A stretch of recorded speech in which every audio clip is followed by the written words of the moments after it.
بسم اللہ الرحمن الرحیم۔ جمعے کے دن ایک ایسی گھڑی ہے جس وقت اللہ پاک ہر جائے دعا قبول کرتے ہیں۔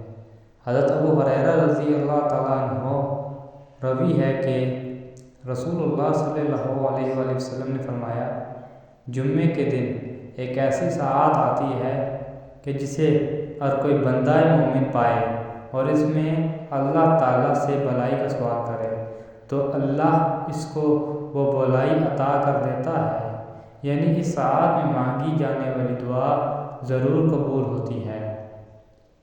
بخاری و مسلم کی ایک روایت میں مسلم صحیح نے یہ الفاظ مزید نقل کیے کہ رسول اللہ صلی اللہ علیہ وآلہ وسلم نے فرمایا، وہ ساعت بہت تھوڑی ہوتی ہے۔ حدیث مبارکہ۔